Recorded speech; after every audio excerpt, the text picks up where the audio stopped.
네, 여러분, 안녕하세요. 산학협력혁신소통론. 우리 13주차, 이제, 정말 기말이 가까이 왔어요. 이제 찬바람도 나고, 이제 그런 상황이 됐습니다. 우리 국내외 기업이었던 개방혁신 기반의 의사소통 살펴보기 해보겠습니다. 그렇죠? 학습 목표 해가지고, 개방형 혁신, 오픈 이노베이션, 오픈이 돼야지, 그러니까 협력도 할 거 아니에요. 그렇죠? 그러니까 오픈 이노베이션이 이제 상당히 어떤 중요한 테마가 되겠죠. 그래서 학습 목표, 개방형 혁신의 어떤 성공 사례에 대해서 설명할 수 있다로 잡았고요. 개방형 혁신의 성공 사례를 통해 그러니까 협업과 관련된 어떤 시사점, 협업, 컬래버레이션 관계된 시사점을 도출할 수 있다로 잡았습니다. 자, 학습 순서 오늘 아주 재밌는 그 기업의 사례가 나올 건데 이 영어로 된 자료인데 내가 한글로 여러분들을 위해서 또 정리를 한번 해봤습니다. 쿠라나, 네, 필립스는 워낙 뭐 여러분들이 잘 알고 있는 기업일 거예요. 네덜란드 필립스, 네덜란드 어떤 대표 기업이죠. 에어프라이어, 야, 뭐 여러분들 집에서 다 사용하고 있죠. 지금 에어프라이어 완전히 대박난 상품이잖아요. 대박난 상품. 그래서 에어프라이어 사례에서 우리가 오픈 이노베이션에 대해서 한번 이야기를 해보려고 합니다. 그리고 개방성 정도에 따른 어떤 산학년 협력의 어떤 유형들에 대해서도 이제 살펴보고요.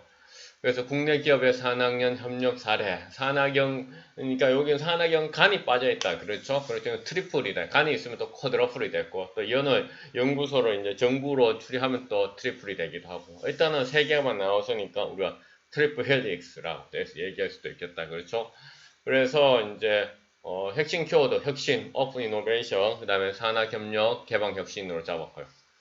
자, 학습하기, 뭐랄까, 바나나부크, 이 교수님이 내가 이제 그 트리플 헬릭스, 중국에서 하는, 베이징에서 하는 컨퍼런스에서 이제 처음 만났는데, 아주 뭐, 인사이트가 좋고, 그 다음에 그 번뜩이는 아이디어. 그래서 아주 이제 그 오픈 이노베이션의 책의 저자인 첼스버그 교수를 이어가지고 아주 그러니까 무섭게 이렇게 구상하고 있는 그런 그 교수님이시죠. 그러나 아마 나이는 나하고 비슷한 또래이지 않을까 싶은데. 쿠라나는 벨기에입니다. 벨기에는 네덜란드 바로 옆에 있는 그 기업을 얘기하는 거죠. 위치한 로젤레는 어디인지 모르겠지만 벨기에 거기에 있는 3세대 가족 사업체, 그러니까 가족이 계속 물려받은 사업체 다 10년 동안 꾸준히 성장했어요. 그러나 12명 이상이었던 직원조차 가지고 있지 않은, 그러니까 일종의 가족화해서 이제 일종의 소기업이죠. 소기업. 그 다음에 그 형제자 최고 운영 책임자였던 거트. 이게 이제 벨기에 네덜란드 사람들이 성이 거트 이런 게 좀 많아요. 공동성이었어요. 그들은 1900년 부모님으로부터 사업을 물려받았으며 할아버지가 1940년대 쿠라나를 자전거 가게, 그렇죠, 자전거. 왜냐면 유럽부터 자전거 유명하잖아요.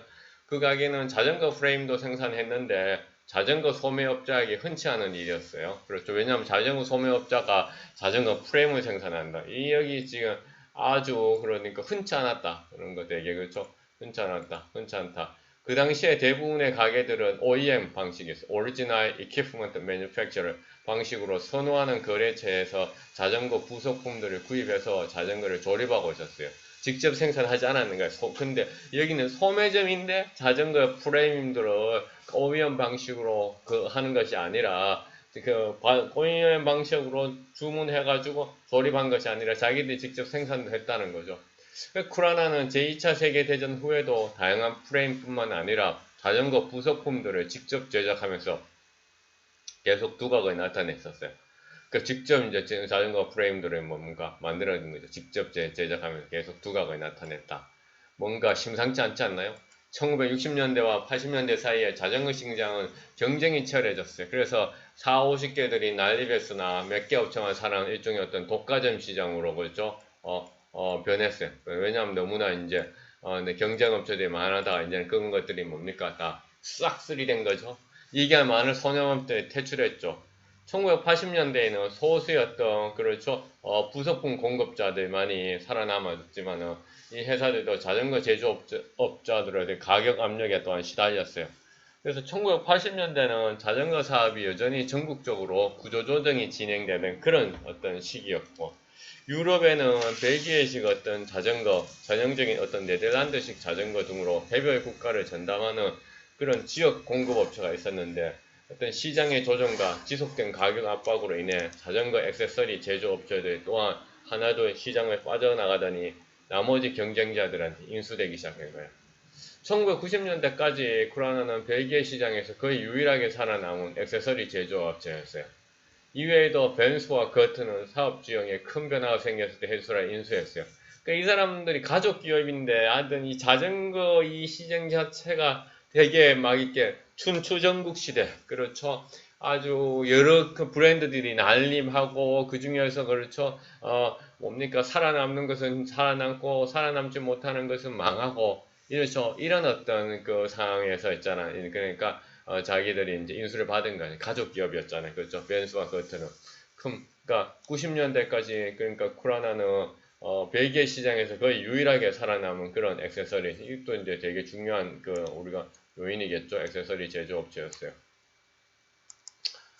근데 산악 자전거가 유행하는 등 여러 그러니까 스포츠 자전거 새로운 유형이 개발되고 있었고 자전거 타기 또한 유럽 특히 벨기에와 네덜란드에서는 더 많은 인기를 이제 얻었어요.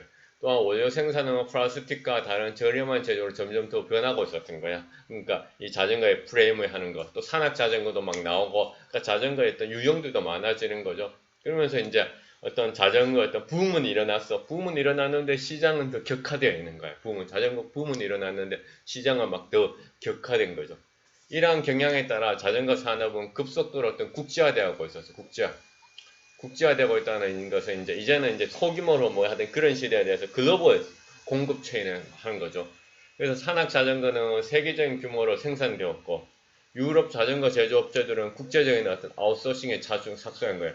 와, 그래서 이 국제적인 아웃소싱, 그러니까 인건비가 싼 지역으로 가는 거죠. 중국 같은 데로 가는 거죠. 인도 이런 데로 가는 거고, 그렇죠. 아프리카까지 가는 거예요. 그러니까 인건비가 싼 거, 그러니까 비용의 생산 단가를 떨어뜨려야 되니까. 값싼 액세서리들은 특히 대만으로부터 수입은 엄청난 속도로, 그러니까 대만이 뭡니까? 이제 타이완이잖아요. 타이완, 중국으로 떨어져 나와는, 그렇죠. 민주주의 국가, 그렇죠. 결과적으로 완성된 자전거가 저렴한 가격에 일단 수입되었고요. 그러니까 가능한 모든 프리버 장치, 이거는 이제 자전거에 들어간 하나의 부품 같은 거, 웰트 보호대, 진흙 보호대, 짐수레, 체인 팬더 이런 유럽의 자전거 부품 생산자들은 이렇게 뭡니까 치명적인 어떤 경쟁 압력, 특히나 뭡니까 이런 가격에 대한 치명적인 경쟁 압력. 그래서 유럽 자전거 부품 생산자들이 경쟁하면 어떻게 압력을 이제 받게 되는 거죠. 경쟁 압력을 받게 된 거예요. 원료의 변화와 함께 진흙 보호대는 더 이상 철제로만 만들어지지 않았고 다른 가벼운 경량제로 만들어진 철강뿐만 아니라 알루미늄과 폴리프로필렌에서도 생산됩니다. 그래서 쿠라나는 점점 증가하는 경쟁에 직면하게 된 거예요. 그렇죠? 그래서 쿠라나는 혁신을 선택한 거예요. 혁신. 결국 이노베이션밖에 없어요. 사실은요. 혁신을 이제 선택할 수밖에 없다는 거죠. 묵은 조직, 풍속, 강섭 이런 거 다 버리는 거예요. 혁신은 그렇죠? 선택했어요. 쿠라나뿐만 아니라 업계에서도 새로운 어떤 콘셉트를 새로운 컨셉, 새로운 컨셉, 그러니까 개념을 개발해 시장에 내놓을 수 있는 어떤 유일한 어떤 컨셉을 만들고 싶고, 그러니까 우리 자기들만의 뭔가를 만들고 싶다 설명해. 이렇게 하면 스스로 가격을 책정할 수 있고 가격 경쟁에 시달리지 않을까. 그러니까 일종의 어떤 이제 이 가격 저가로 경쟁하지 않겠다는 거예요. 저가로 경쟁하지 않고 자기들만의 어떤 컨셉을 만들어서 경쟁하겠다라는 거죠. 이렇게 하면 스스로 가격을 책정할 수 있고 가격 경쟁에 시달리지 않을 것이라고 말했대요. 그러나 벤슨은 회사가 이 새로운 도전에 대한 준비가 되어 있지 않다는 것을 깨달았어요. 그렇죠. 쿠라나는 그때까지 디자인과 혁신 활동에 참여한 적이 없었기 때문이죠.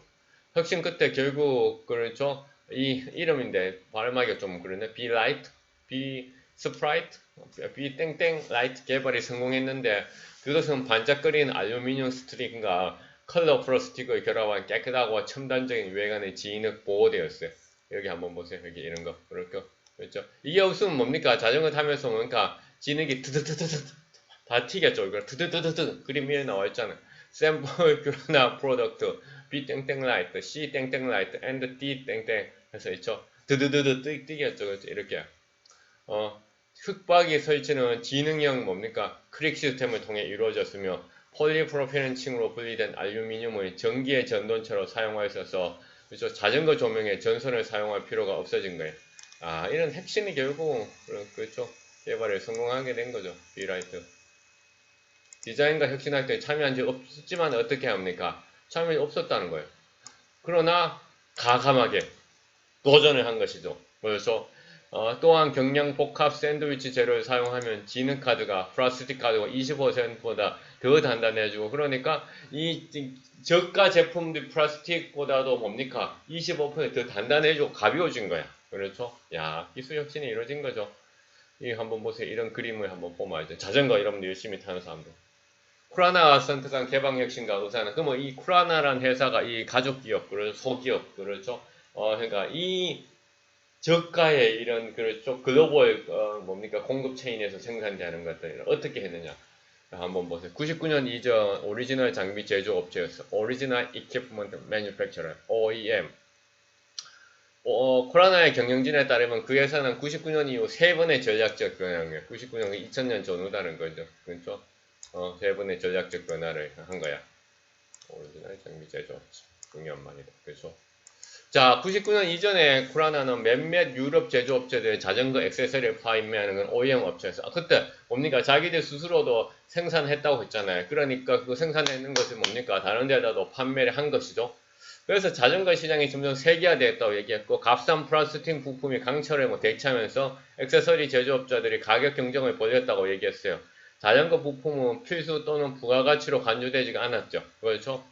그 다음에 그러니까 이제 그 다음에 99년부터 2006년에는 그래서 이제 OEM으로 자기들이 그러니까 뭡니까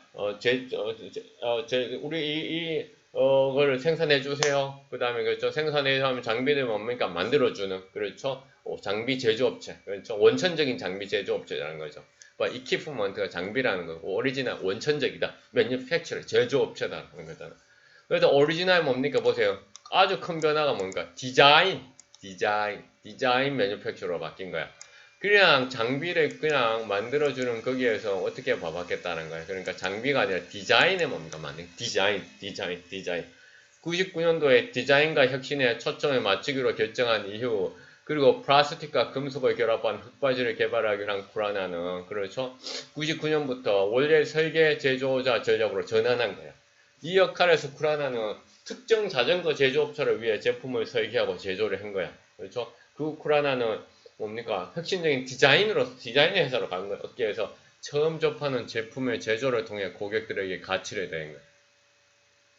쿠라나는 단일 고객에게 새로운 제품을 판매했고, 각 자전거 제조업체는 개별적인 부품을 했습니다. 그러니까 단일 고객 새로운 제품을 판매한 거야. 그래서 쿠라나로부터 제조자가 경쟁사들과 차별할 수도 어떤 개념화시킨 거예요. 쿠라나로부터.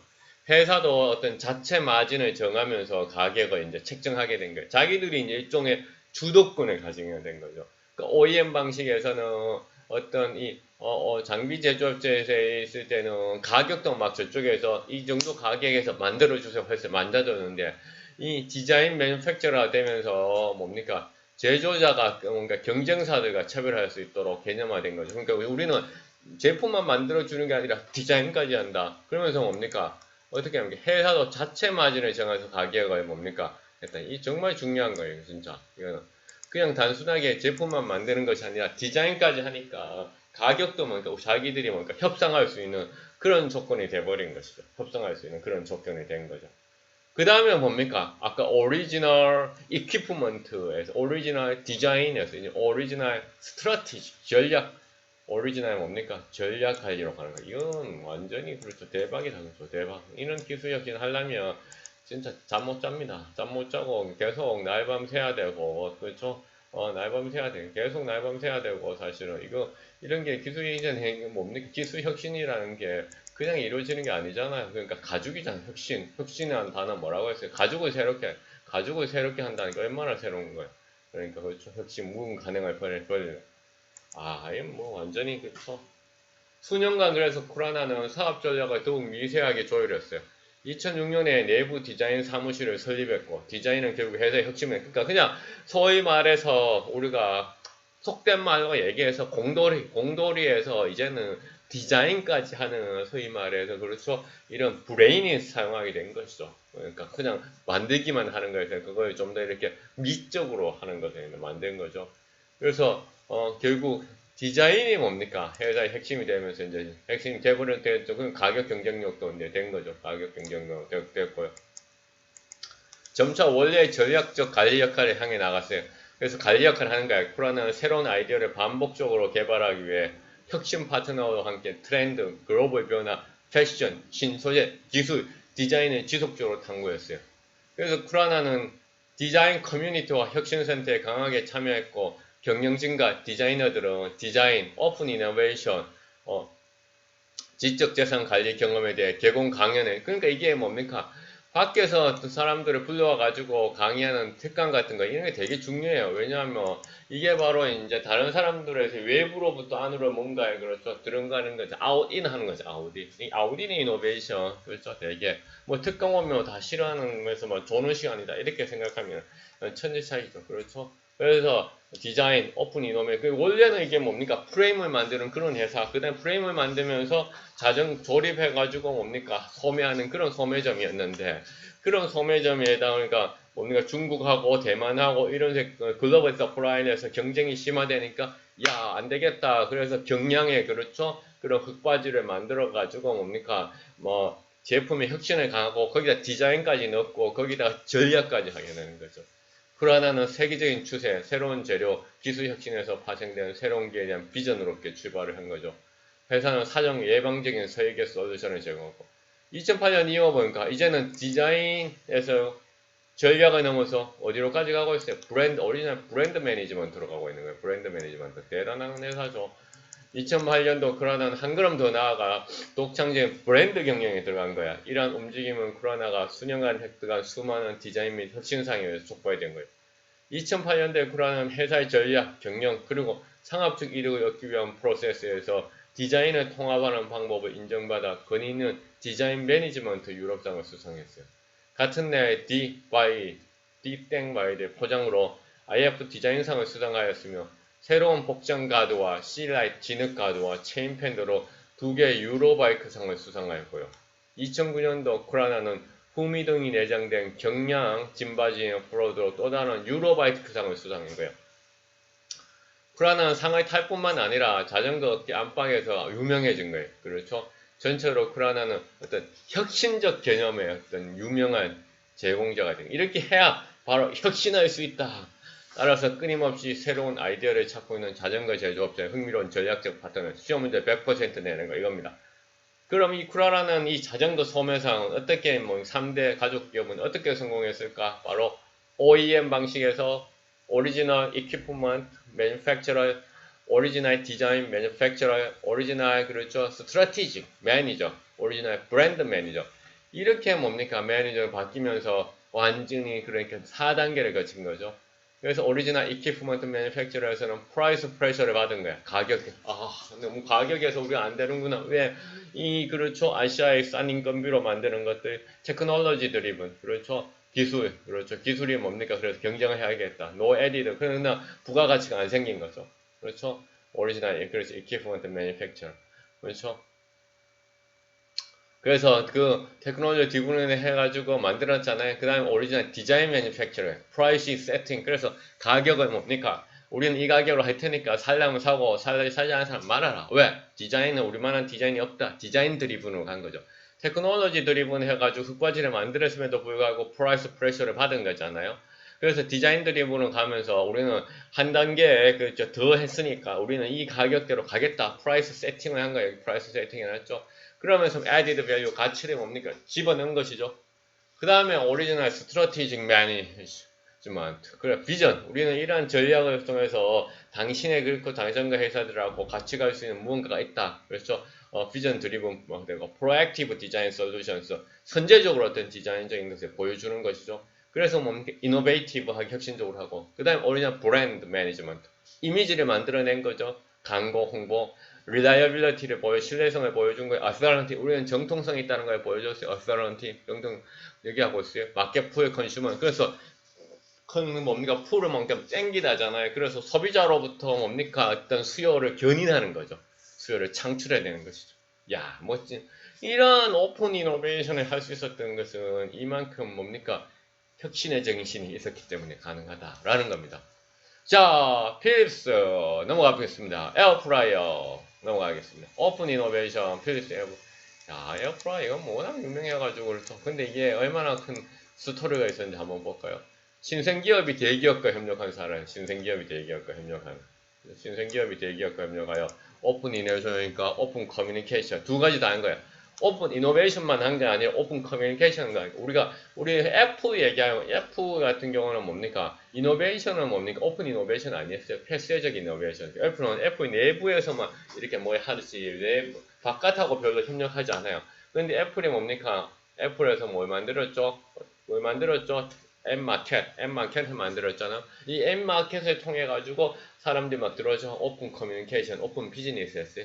그래서 이런 그 애플은 오픈 이노베이션이 아니라 폐쇄 크로스드 이노베이션, 그러나 커뮤니케이션과 비즈니스는 오픈 커뮤니케이션 했죠.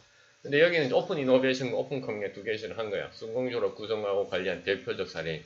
두 가지 광범위한 사례를 통해 신생기업이 어떻게 대기업과 협력하여 효과적으로 혁신할 수 있는지를 설명할 수 있다. 먼저 인바운드 개방적 기술 형식은 인바운드가 뭡니까? 인바운드. 뭡니까? 안에서부터 바깥으로 나가는 영어입니다. 영어 인바운드.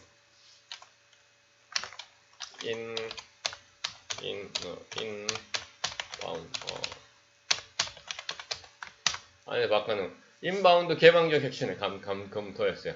그래서 아이소바이오닉스의 사례는 신생기업이 대기업에 의해 개발된 버려진 기술을 어떻게 개발하고 상업화하는지를 이제 보여주는, 그렇죠? 아이오닉스에서.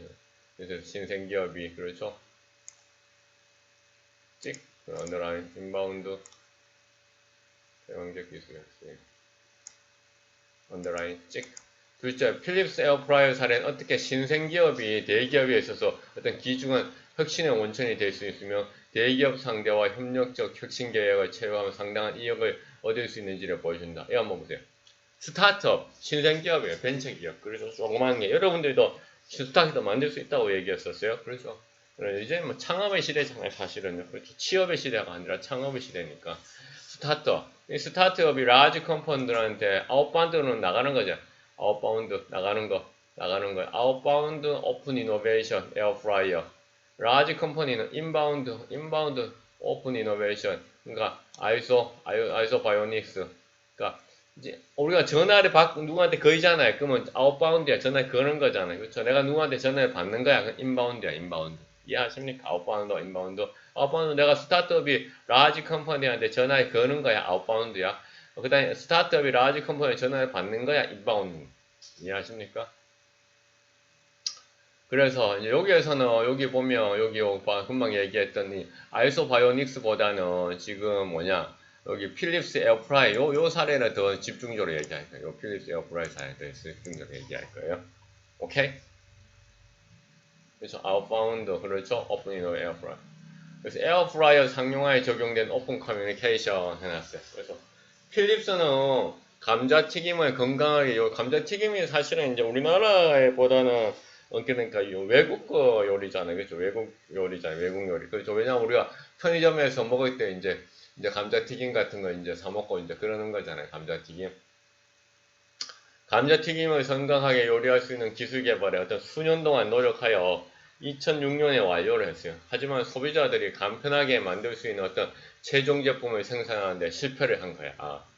왜냐하면 대기업의 어떤 속성사 여러 사람들이 관련 작업에 참여하면 사공이 많아지잖아. 그럼 배가 어디로 가요? 사공이 많아지면 산으로 가죠. 배가 바다로 가야 되는데 산으로 가잖아. 설계와 공정이 그러니까 여기 봐. 대기업의 속성사 여러 사람들이 관련 착용하면서 설계와 공정이 복잡해지고 부품도 많아지는 거야. 왜냐면 우리 팀 것도 넣어야 돼. 우리 팀도 안 넣으면 우리 팀 존재 이유가 없잖아. 그럼 우리 팀 다 회사 그만둬야 돼. 그럼 생산 단가도 비싸고 상용화 수준까지 갈 수 없는 그런 뭡니까? 그런 상황이 되는 거죠. 그렇죠? 대기업의 이제 R&D 문제점이에요. 하지만 대기업 같은 경우에 비싼 장비를 통해서 뭔가 할 수 있는 그런 건 있어요. 이 당시에 유사한 기술을 개발 중인 네덜란드 스타트업, 그렇죠? APDS가 찾아온 거예요. APDS가 찾아온 거예요. 스타트업, APDS 찾아와요. 여기 스타트업이 돼 있죠. APDS. 아웃바운드 하는 거, 아웃바운드. 전화를 거는 거죠. 전화를 거는 거. 아웃바운드, 스타트업, APDS. 오케이. 대기업 필수와 대조적으로 이 벤처에서는 간단하고 사용하기 쉽은 제품을 만들 수 있는 래피드 에어라는 rapid하게 뭔가 급속하게 한다 이런데 급속한 에어 공기, rapid air라는 유사 기술이 있었어요. 그래서 네덜란드 스타트업, 네덜란드하고 벨기에는 바로 옆에 있는 붙은 나라인데 되게 경쟁이 심한데 사실은 이제 네덜란드가 이제 벨기에의 한 수 아래로 보죠. 한 수 아래로 봅니다. 왜냐면 뭐 여러 가지 GNP도 그렇고 뭐 국력의 수준도 그렇고 그런 면이 있어요. 이 묘한 긴장 상황 네덜란드 이제 한 수 아래로 이제 벨기에를 보는 거죠. Rapid Air라는 유사 기술이 있죠. 이 기업은 기술 개발자 한 명과 독일 회사인 브라운, 와 면동이 브라운 엄청나게 유명한 회사죠. 브라운에서 20년 이상의 경영 경험을 가진 숙련된 관리자 한 명 등 소수 인력으로 이제 구성되어 있었어요. 그래서 Rapid Air라는. 오케이. 그런데 이 관리자는 자신의 친정의 회사인 브라운이 아니라 가지 않아. 친정회사 가지 않아. 친정회사. 여러분들 회사 다니니까 그만두면 다시 그 친정회사 가지 마. 아니라 필립스에게 Rapid Air 기술을 기꺼이 소개하고 자유롭게 테스트해서 기간을 주은 거야. 왜 이렇게 그러니까 브라운이 안 간 거 Rapid Air 기술을 필립스한테 줬냐. 필립스도 대기업이잖아요. 브라운도 대기업. 근데 자기 친정에서 안 간 거야. 사실 이 과정에서 필립스가 신생 기업의 기술을 비밀리에 복제하여 특허 등 법적 권리를 선제적으로 취하여 기술 도용할 수 있죠. 그렇죠. 그러면서 자기들도 원래 이런 기술을 개발하고 있었으니까 도용하지 않았다 얘기할 수 있잖아요. 이런 상황이 발생하면 벤처기업 LPD에서는 대기업 필립 상대로 법적 조치를 취할 경쟁력 없어요. 왜? 결국 이거 변호사잖아. 로펌이잖아. 그렇죠. 이거 결국 변호사 로펌은 뭡니까? 결국 자본력의 싸움이에요. 진짜. 우리 미국 뭡니까? 내가 미국 드라마 미드 중에 요새 재밌게 보는 게 수주라는 게 뭐야? 변호사 이야기가 수주. 다 변호사, 로펌 다 이게 자본력이 사실요. 그렇죠? 불법이고 합법이고의 경계는 뭐 자본력으로 전개되는 거예요. 변호사가 이제 개입하면. 하지만 벤처기업은 필립스가 그동안 축적한 산학협력 등 명성을 지면서 오픈 커뮤니케이션. 와, 이렇게 할 수 있었지만 필립스가 뭡니까? 필립스에 대한 어떤 신뢰가 있으니까 이런 오픈 커뮤니케이션 전략을 하면서 먼저 찾아간 거죠. 아웃바운드 한 거죠. 먼저 전화를 한 거죠. 필립스도 이 회사와의 협업을 통해 건강한 튀김 조리기를 2010년에 출시하여 성공을 한 적도 있어요. 처음에는 유럽의 소비자만을 경영해서 회사가 애초에 생각지도 못한 아시아 시장에서 폭발적 반응을 전 세계로 이제 지출하게 된 거죠. 그래서 이제 사실은 이런 그 아웃바운드가 이제 그래서 폭발적으로 성공을 하게 된 이런 사례 때문에 이제 아웃바운드가 이제 중요하게 된 것이죠. 결국엔 IBM 개방형 혁신의 사례. 혁신적인 그런 조리가 탄생할 수 있었던 원인도 개방형 혁신을 그래서 꼽았다라는 거죠. 바나버 베케 이 교수 바나버 베케 앞서 얘기했었죠. 바나버 베케 교수. 바나버 베케 교수는 기업들이 내부뿐만 아니라 외부 아이디어와 R&D 자원을 함께 활용하여 기술을 발전시킬 수 있다는 점이 바로 개방형 혁신이죠. 개방형 혁신은 앞서 얘기 한번 했던 그 헨리 첼스버거 교수가 저서를 통해 발표한 혁신 이론이죠. 그 후에 많은 글로벌 기업들이 도입을 이제 서둘러서 IBM의 어떤 혁신 사례가 되기로 했었어요. 헨리 첼스버거 기억하고 있으세요? 헨리 첼스버거. IBM의 혁신 사례. IBM은 뭡니까? 컴퓨터 회사죠. 혁신 사례가 그런 그렇죠. IBM 과거 폐쇄적 혁신의 대명사였어요. 사내 인력에서 경영자를 뽑았고 운영 체제도 자사가 어떤 그렇죠. 개발한 시스템을 통해서만 작동되도록 설계했기 때문에 모든 혁신은 사내 자원을 통해서만 이루어졌던 어떤 폐쇄적 그렇죠 형태를 지속적으로 어떤 유지를 했었죠. 그런 어떤 이노베이션 어떤 잼이라는 어떤 프로젝트, 새로운 어떤 프로젝트다 그렇죠. 이노베이션 잼이라는 그런 프로젝트를 통해 내부는 물론 외부의 어떤 집단 지성을 활용하면서 문제를 해결하거나 새로운 아이디어를 창출하기 시작한 것이죠. 최근엔 핵심 기술 분야에도 어떤 개방형 혁신이론의 적용범위 넓혀나가고 있고, 그 다음에 QOD, 큐레이터 오브 덴마크, 전통사업의 친구 분야도 지식재산으로, 아까 이제 IBM 잠깐 얘기하는 거고, 좀 IBM, 그냥 뭐 이런, IBM이 첼스버거에 해서 폐쇄형 혁신에서 개방형식으로 나갔다. 이 정도까지만 하고, 이노베이션 잼이라는 그런 프로젝트도 있었다. 이 정도까지 이해하면 될 것 같아요. 이렇게 뭐 흥미로운 케이스는 앞서 에어프라이어죠. 덴마크의 사례. 전통사회 친구 분야도 지식 재산으로 혁신 성장을 그런 깨할 수 있는데 에어프라이어가 현존하는 기술을 융합하여 새로운 개념의 제품을 만든 사례라면 QOD는 친구 제품은 고객을 위한 가치를 새로운 시각으로 접근한 개방형 혁신 사례. 그렇죠. QOD는 자동적으로 온도 및 습도를 조절하는 수면 제품을 생산하는 덴마크의 친구를 전문 기업. 회사가 설립되기 전만 하더라도 친구 산업은 혁신이라고는 찾아볼 수 없는 전통적인 산업. 바나보베키 교수는 당시의 친구 산업은 이불 산업, 오로지 가격만이 시장을 지배한 요인이었다고 밝히면서 가격만 가지고 경쟁이 안 되는 거죠. 이런 환경에 극복하기 위해서 더 나은 내일을 위한 건강한 수면의 사무, 더 나은 라이프, 디자인, 그 다음에 브랜드 가는 거죠. 브랜드, 전략. QOD 연구진이, 그렇죠. 이 사업 목표를 달성하기 위해 찾은 해답은 상변화 체물질이었습니다. 어떤 물질이 온도나 압력에 의해 고체나 액체 또는 기체로 변하는 현상. 이런 물질을 활용하여 미 항공우주국 나사가 아우레스트라는 온도 조절 신소재를 개발했고, 우주인들이 예측할 수 없는 외부 온도의 변화로부터 신체를 보호하는 기능 소재잖아요. 그럼 이 소재의 특성인 온도가 항상성 되는 거죠. 듣고만 있어도 쾌적만 제공하는 그런 친구를 개발하는데 성공한 거야. 그래서 이들 친구를 사용하면 자는 동안 뒤척일 필요가 없이 고객은 숙면을 취할 수 있다는 거예요. 그래서 필립스는 에어프라이어와 QOD의 신소재로 만든 친구류가 성공할 수 있었던 요인으로 기존 기술의 어떤 활용 능력, 고객의 가치를 제시한 거예요. 그래서 조리기나 친구류는 첨단 사업이 아니었지만 기존의 지식 재산을 새로운 시각에서 접근함으로써 새로운 시장에 만드는 데 성공할 수 있었다는 거예요. 그래서 두 사례에 대해서 보듯이 지식 재산을 활용한 혁신 성장은 제로섬 게임이 아닌 두 사례 앞서, 그러니까 여러 두 사례만 있었던 건 아니고 인용하다 보니 요 문과에 안 되기 때문에 앞에 있는 사례에서 보도 이렇게 할까요? 그렇죠? 여러 사례에서 보도 이렇게 할까요? 여러 사례에서 보도. 여기다 딱 한번 딱 보게. 지식 재산에 활용한 혁신 성장은 뭐야? 제로섬, 이게 진짜 중요한 거죠. 제로섬이라고 생각하는 거죠. 파저티브 성 합쳐가지고, 그렇죠? 우리가 그게 된다는 거죠. 파저티브 된다는 거죠. 한 팀은 이기고 다른 팀은 질 수밖에 없는 그런 구조적인 제로섬이 아니라 어떤 양측 모두가 승리하는 그런 윈윈 파저티브성인 거죠. 그 다음에 산학년 협력 유형별 특성을 개방성 정도에 따라 구분할 수 있다. 그래서 개방성 정도에 따른 산학년 협력 유형 해놨어요. 그렇죠? 산학년 협력 유형별 특성을 개방성 정도에 따라 구분해 볼 수 있는데 표 이제 5-1 해놨는데 표 여기 있네. 개방성 정도. 폐쇄적 협력, 중간 개방형 협력, 완전 개방형 협력, 네트워크의 특성, 역량, 지식 재산 및 관리 계약, 참여 강도, 거버넌스 이렇게 나와 있죠. 그래서 산학형 협력 유형별의 특성을 개방성 정도에 따라 구분해 볼 수 있는데요. 가장 개방성이 낮은 관계, 폐쇄적 협력 관계에서는 협력에 참여하는 어떤 참여자의 수가 당연히 제한적이죠. 폐쇄적이니까. 참여자 간의 명확한 계약의 협력과 혁신 과정이 진행되는 거죠. 이러한 관계에서는 기술 공급자와 수요자 간의 관계가 상호 협력적 관계라기보다는, 그렇죠?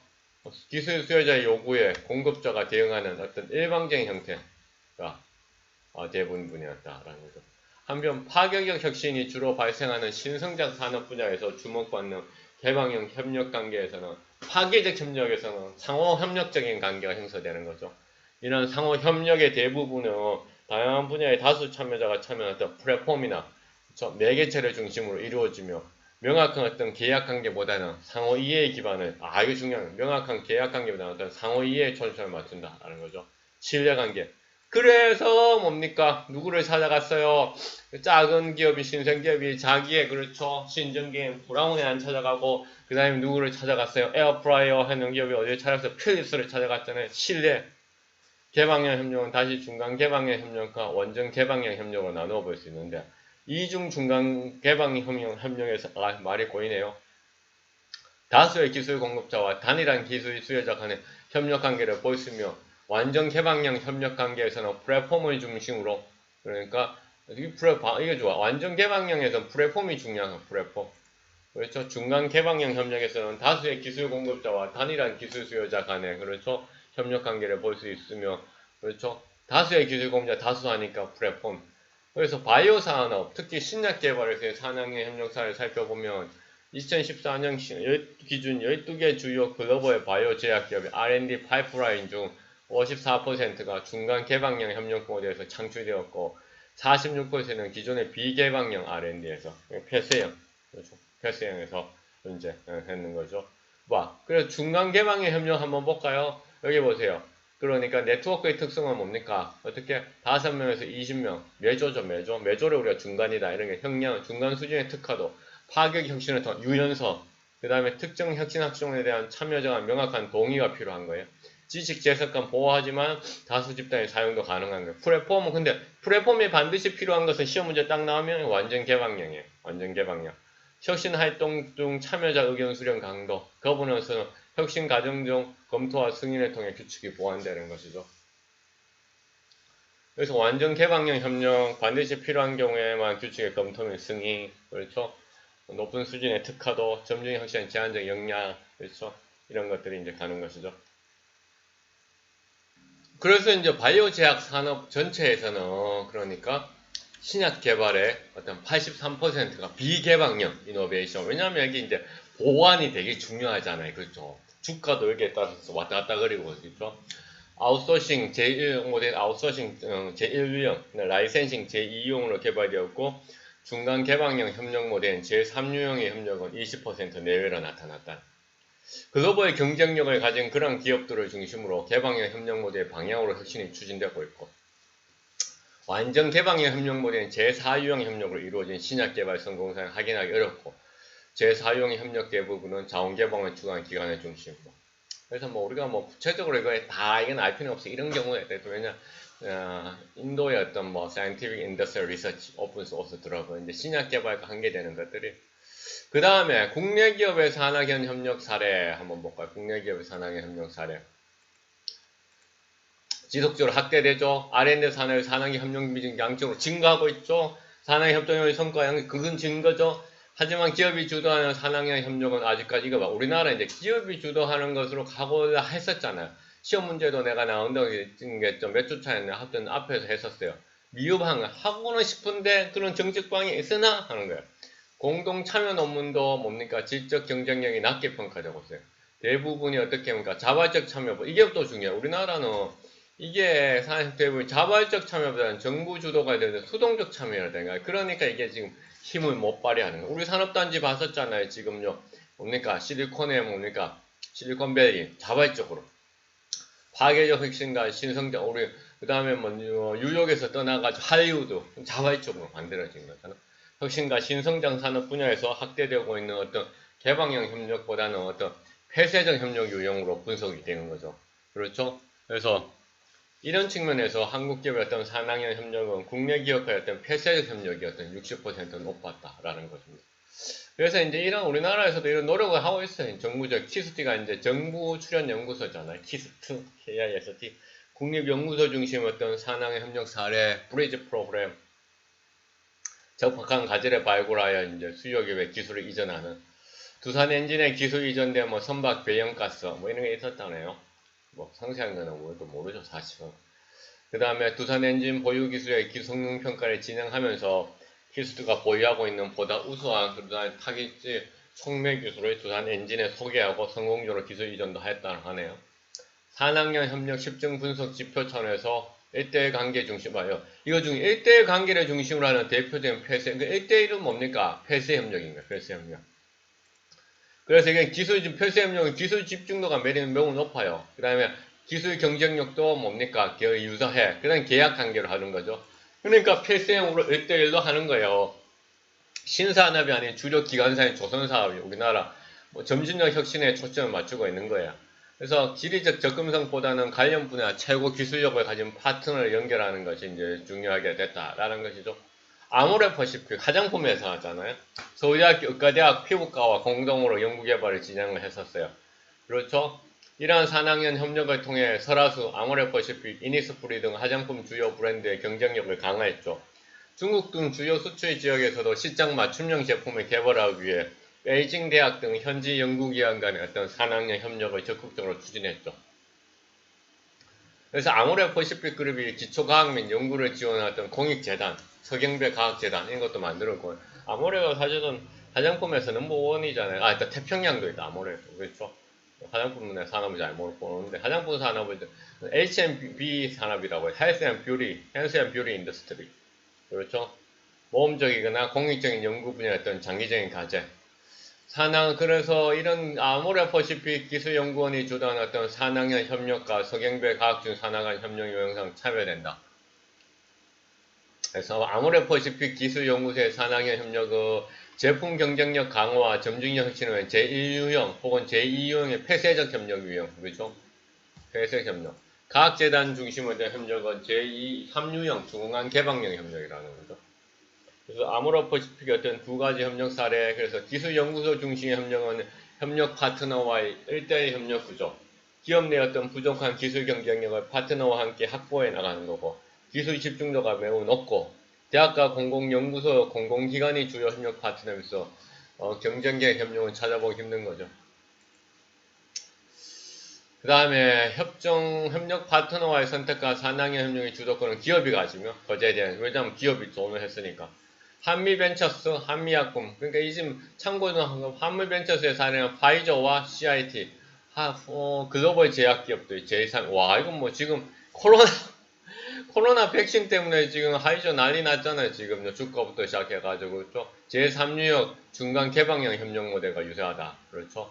그래서 한미벤처스, 그러니까 CTI 등, 그러니까 중간 개방의 협력보다. 그러니까 이게 다 커뮤니케이션이에요. 여기 보세요. 지금 위에 다시 올라가 볼까요? 커뮤니케이션이 아닌지. 보자. 여기 보세요. 여기 네트워크의 특성. 이게 다 커뮤니케이션이잖아요. 커뮤니케이션 특성. 몇 명이 참여하고, 그렇죠? 그 다음에 참여 강도. 그렇죠? 이건 다 커뮤니케이션이잖아요. 그렇죠? 자.